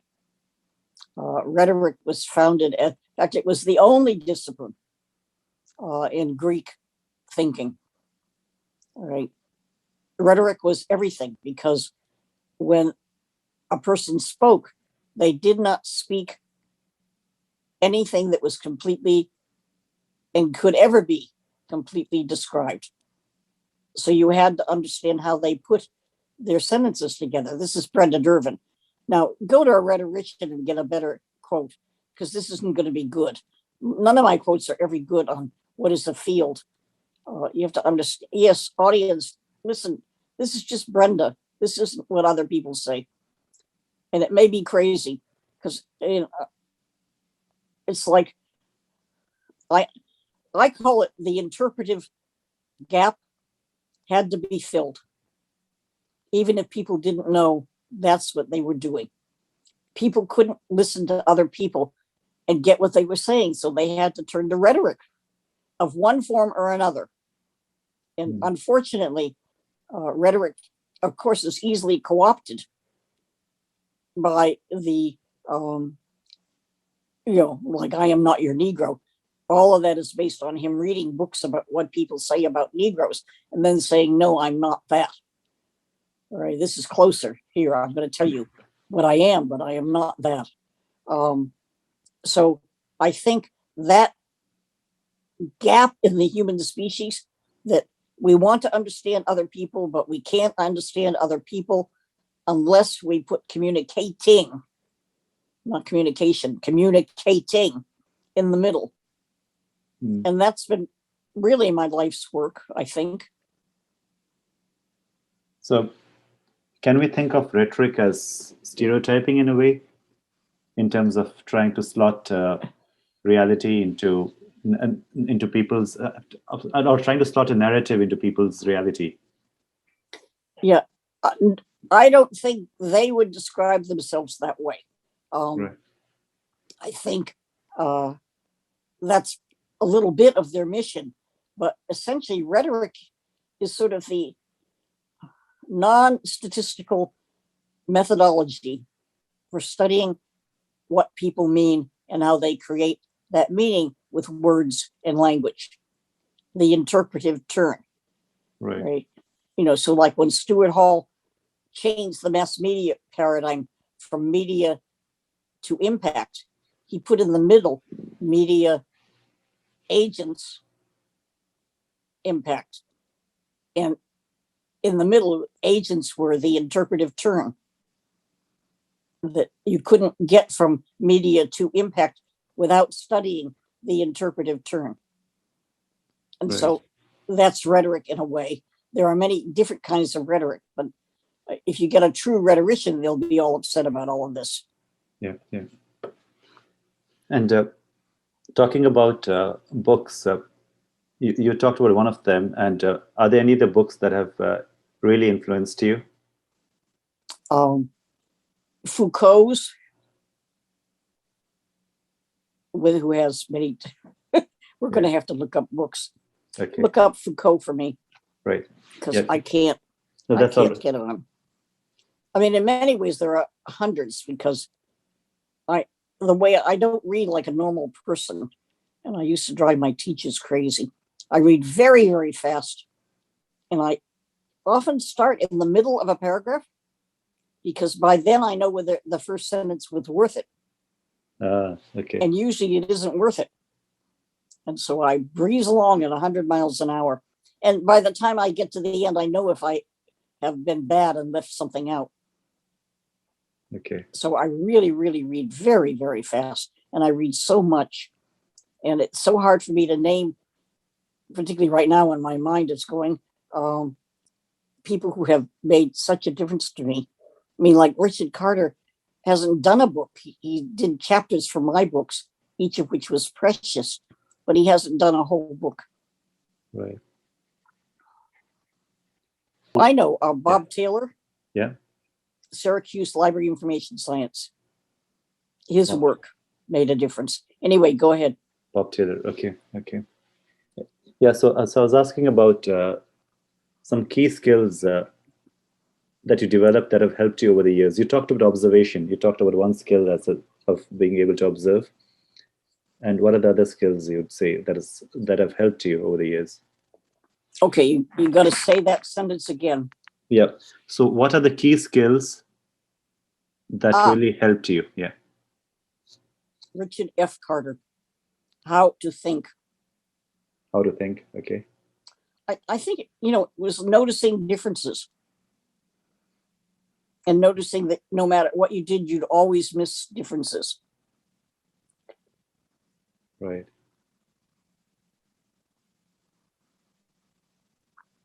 So that's the biggest skill, you think, noticing differences? Well, I mean, to be fair,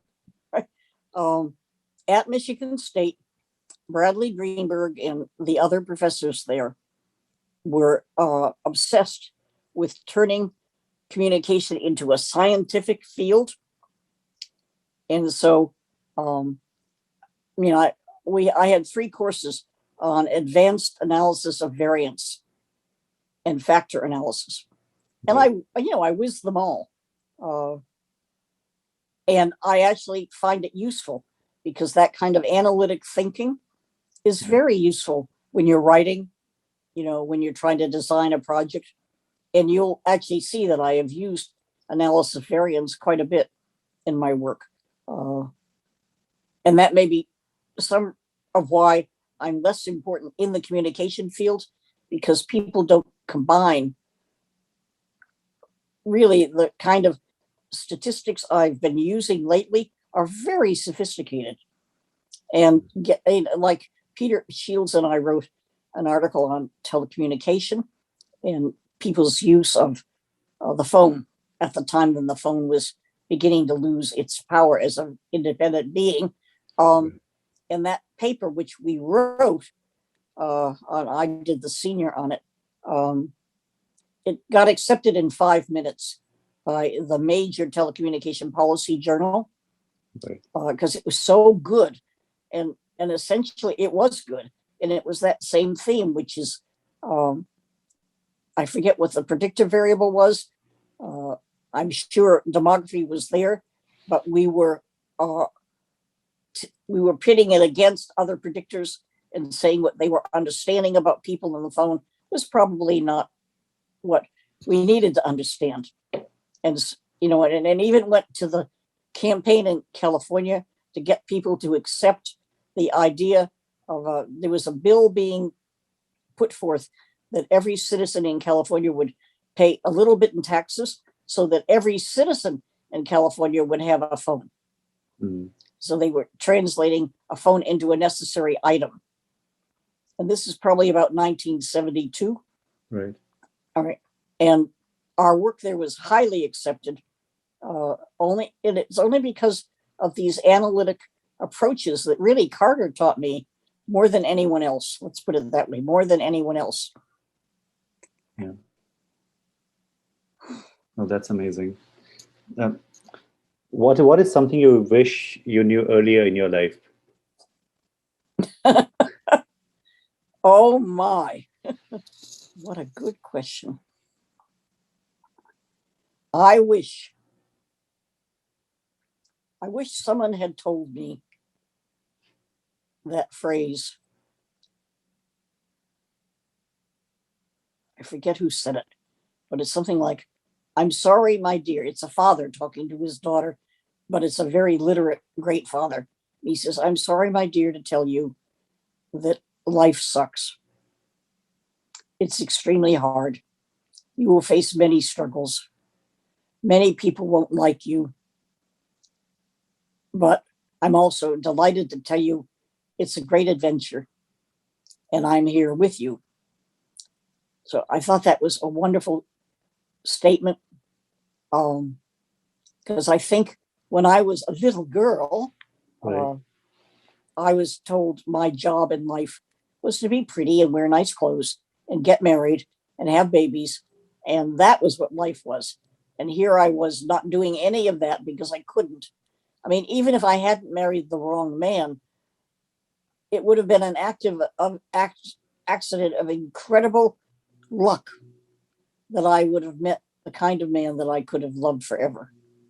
I have met men like that, but not available to me now, but or then, because I'm not shopping now. Right? I think if I had known that probably a good life requires a life companion, I would have spent a year or two on that. And if I had put my intelligent mind to it, I probably could have solved it. I mean, now it's very cute as I'm watching these pundits on TV. One will come and I'll say, "Oh, no, not him." And then the next one, "Oh, maybe him." So I would have been busy as a young person saying, "Oh, maybe him, I'll go have lunch." Right. But I didn't do any of that because I was taught my job was to be pretty, wear nice clothes, stand still, and let the man approach you.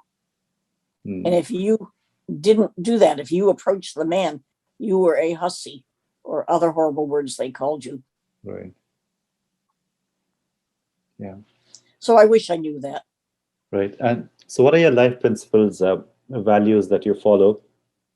What are your life lessons? What values do I follow? Yeah. What have been your life principles? I think you talked about difference, right? Looking at identifying the difference in people. But what have been your guiding values in life? Okay. Well, I think trying, although failing a lot, trying to understand and be good to people. Right. Trying to be less scary, although I think I would have failed at this to men when I was younger. Well, and now, I don't know, it's very interesting. I watch female, it's so different now because females are being added like to the media complex without people's eyes blinking. I mean, when Katie Couric was the first morning show person, my God, that was a calamity of the major order, a female doing that job.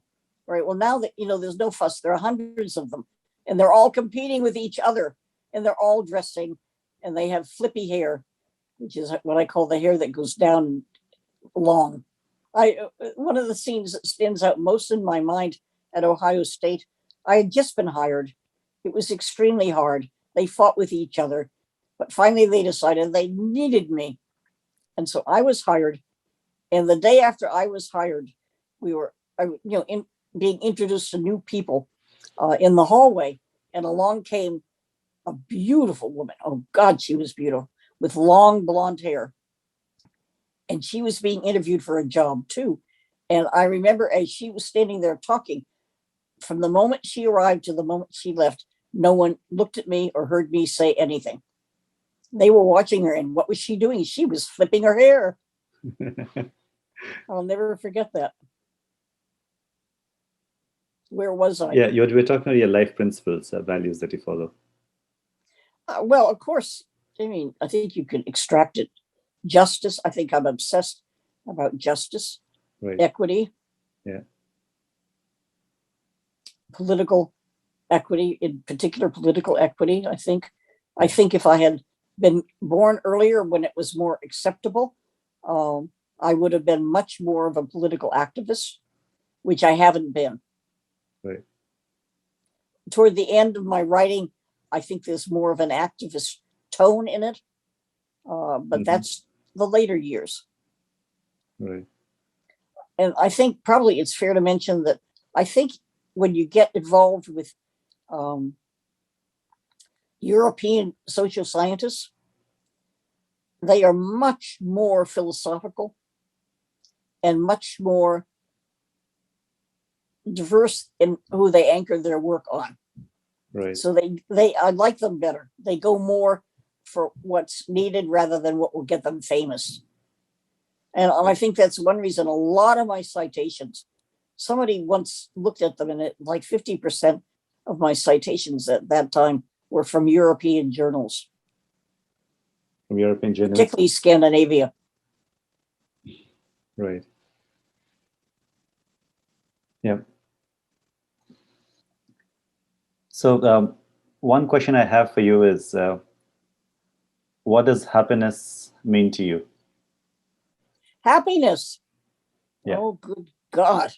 This is a psychoanalytic interview. Let me think. Well,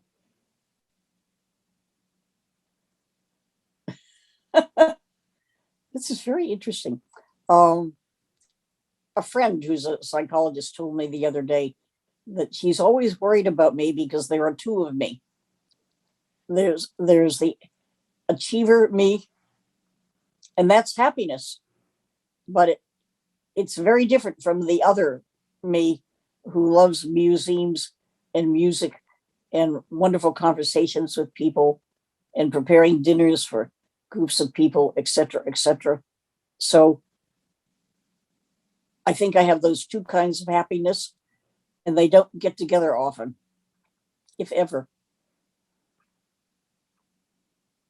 Right. And I think I don't see a dichotomy in it necessarily, because I think if you go with the flow or being with the moment, right, You are being in the moment, either with friends or with music or with your pets or with your writing and your research and achieving. So it is being who you are, doing what you like, right, and doing what you feel like at that moment. Yeah, that's a nice answer.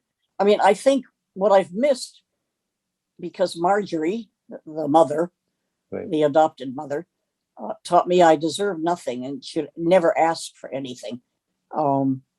So if I had done what my heart's dreams, I would have 4 dogs, 3 cats, a beach house on Cape Cod.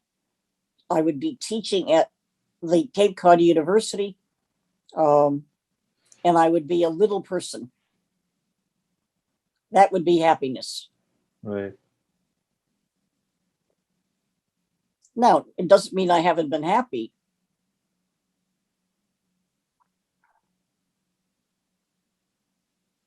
Well, would that have been happiness as you think of it now, or was it happiness when you thought of it then?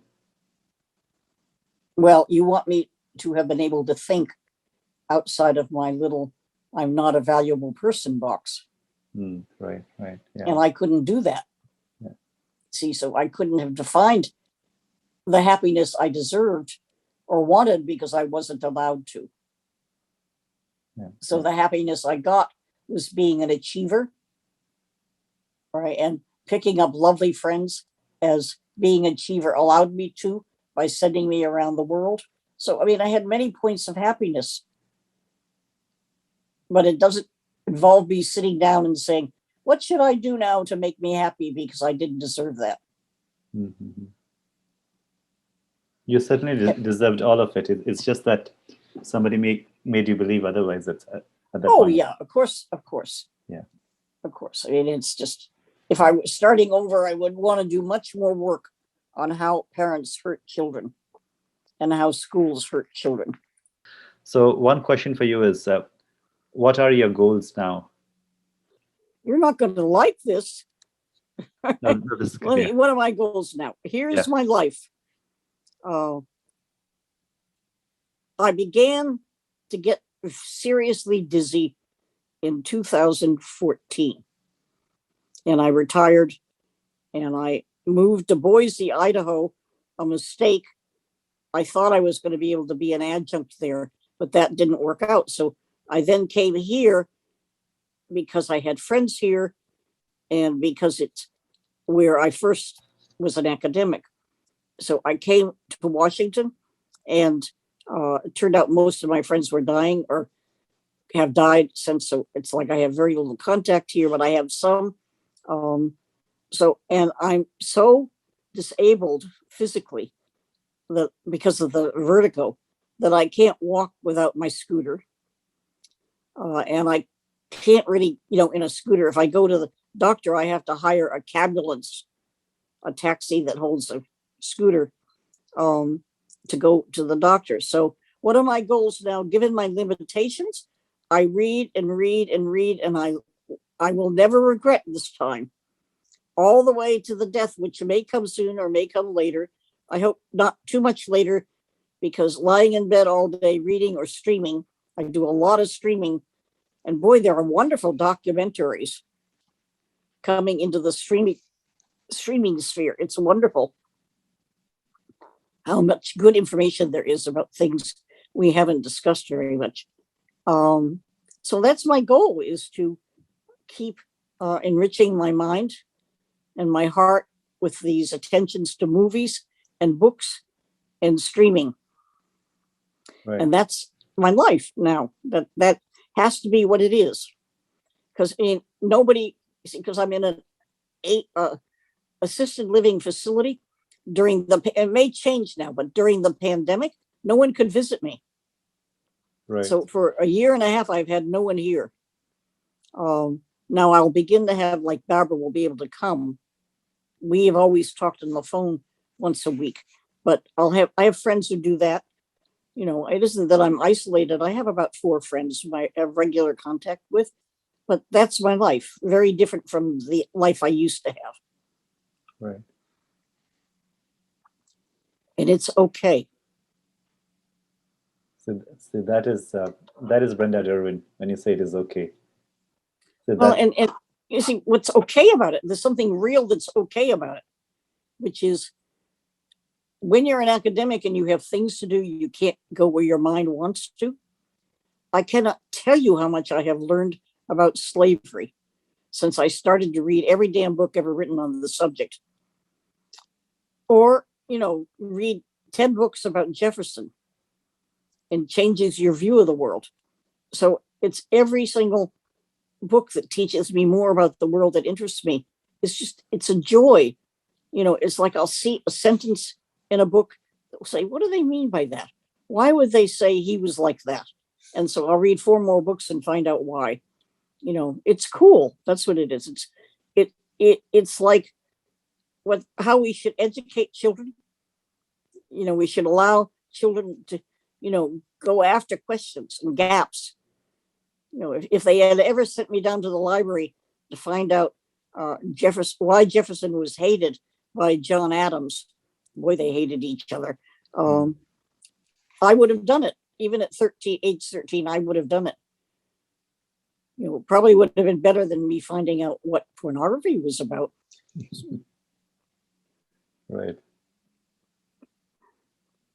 So one question for you is, what mentoring advice would you have for people who might follow in your footsteps? So people like me, I think, what advice would you have for me? It's a lovely, lovely question. 1, keep in contact with me. I love you. Thank you. Thank you. I will. I can hope the feelings are mutual. Yes. And let me see. Advice. I think you have a better understanding than I did of how you need to stay connected with your field and its demands, right, while doing what you think is right. And I would keep working on that. If you have friends, if you see somebody who wrote a paper you really liked, even though there are nobody in the field, go make friends. Right. Yeah. Yes, go by the content of what is written, right? So, in terms of And for people, maybe not like me, any other people who are watching the interview, what would your advice be for them? What would they be? I don't know. It could be, it will be on YouTube and on Facebook, and so it could be students. Oh, it could be young people. It could be it could be all people. I think people will approach it in different ways depending on who is watching. But believe in yourself. Try to read things and watch things that touch your heart or touch your struggles. Try not to be obsessed with what other people want you to be obsessed about. There, that's it. That's it. Yep. You're going to explain to these poor people that I'm 84 years old and falling apart. And this is the last the last interview I will ever give. I hope it is not the last, and that you will get better and stronger and continue to live life fully the way you have, and write and inspire people the way you have done all your life, I think. You're very generous. It ain't going to happen, but you're very generous. It's okay. I accept I am where I am. I mean, I'm lucky in a sense. I have had this brainstem injury all my conscious life. And when I figured out if I swam an hour a day, I could live like a normal person and people wouldn't know that I had this very, very bad problem. And so I lived all those years, really. I mean, it became formal in grad school when I started swimming every day. And I learned that if I swam every day, the things that happen in my brain, which are happening a lot now, when I Zoom, forget the word you just said, etc. They happened rarely then, but enough so that the swimming got rid of it. And so I was lucky that worked, and that I was able to have a life and a career and do a lot of good, I think. And I think I've had good mentoring relationships with quite a few people, many of them strange. I mean, like one of my best mentees is Bonnie Shook, who works at Oxford. I think she works for that drug company, Astra, or whatever. But she's an incredible knowledge management person who I think got her degree where you did. In Singapore? Yeah, I think. Okay. You know, because I think she's from Hong Kong. Maybe she got it from Hong Kong. Okay. Anyway, she works in Stafford, and she's written articles about her. She applies my work to her knowledge management tasks in the companies where she works, and she does it superbly. All right. And so, I mean, that's very exciting that people use my work in real life situations. And it pleases me that my last doctoral student was Carrie Lynn Reinhardt, who now is at Dominion in Chicago. Most of my doctoral students, and this is my doing, and it's either something I should be proud of or be sorry about, but most of them became really communication and political activists. They haven't done a lot in academia, right? But Carrie has, and that's exciting to see that my last doctoral student is actually using my work very well. And that's the other thing. I have a lot of people who have used my work, but you must know how horrible some of the uses are. And also, there are people, big names in the field. There is a library science, information science person of large repute, female, in the Western United States, who has plagiarized a lot of my work, but she doesn't know she's plagiarized it. Right? But I can tell when I read the train of her work from one thing to another thing to another thing, I can tell, aha, I was there in the middle of that. And the reason I know that is once she did, very back early in her career, where she was not yet getting famous, she's somebody that went after fame with a hammer. I saw her when she was very young and just graduating, and she told the audience that she admits that she freely relies upon my work. So that was cool. I now don't know what I'm talking about. No, that's fine. I was just asking you about advice to people, but to a mentee. A mentee. Yes. I love that word. Yeah. I'm not an advice giver. I did tell Carrie. Let me think. And if I think of somebody to whom I was really a mentor in many senses of the word, it would be her. I've had others, but I've changed fields, or there were spats that, were ruptures in relationships. I was Doug Zweig's advisor at Syracuse when he got his PhD, and I love him and will. I've always admired him, but there were tensions in relationships and in the fields that didn't allow that to go forward. And then I made mistakes. I mean, one of the mistakes I made was I promoted him to be hired at another university, and he made that change, but he shouldn't have. He came to be near me, and he shouldn't have. And I think I should have been more realistic and more aware of the world and the power structures to understand if you have somebody you think can be a powerful academic, and she was trained by you, do not hire them until they have made their fame on their own, and then you can hire them. Because if you hire them and you're the powerful ones, they'll never make it. They'll be eaten alive for breakfast. Right. I know what you mean. Which is what happened to my husband. He was eaten alive for breakfast. because they are not able to shine on their own. I think they Yeah, always. that's why. Yeah. But then why should they? Yeah, why shouldn't they? Right. Yeah. So I think There are they. many ways to shine. Yeah. And the Dervin way, it's an accident of misogyny taking a turn. It's all sorts of accidents. They were not less. In fact, Doug Zweisig went on.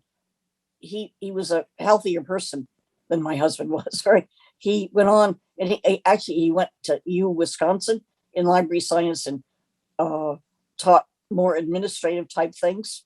It was beautiful. He did well, very, very well. And he's written, I think, he got involved in Public Library Association activities and ALA on committees, etc. So he did very well, not as a researcher, but as a policy maker. And he understood users. Right. So thank you, Professor Dervin. Any other things that you would like to say that we have not covered?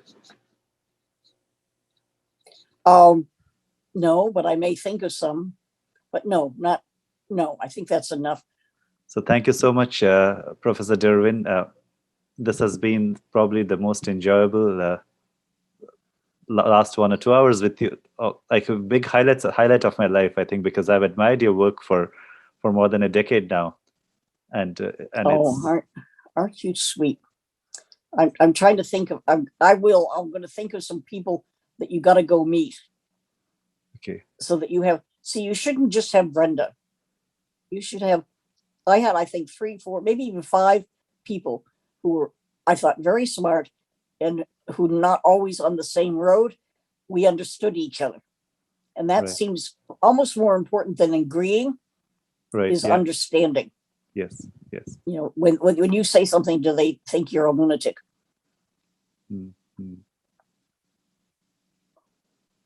And you're right. I think agreeing is not important. It's like understanding each other, even for our differences, is important, I think. Yeah. No, I agree. Thank you. Thank you so much, Professor Dervin. I really appreciate it. And I'll send you the video and we'll keep in touch too. Bye-bye. Hello, recording. Hi. Is my host watching on Zoom Cloud? Oh, it's so arrogant. They all brag all the time. Okay, I'm here. Whoops, here we are. Oh, I see. Where does it? Oh, yes. That's what. Yeah. Here, the wire is killing me. My daughter just came in. I just want to tell her that I'm interviewing you. Hi, daughter. Yeah. Hi.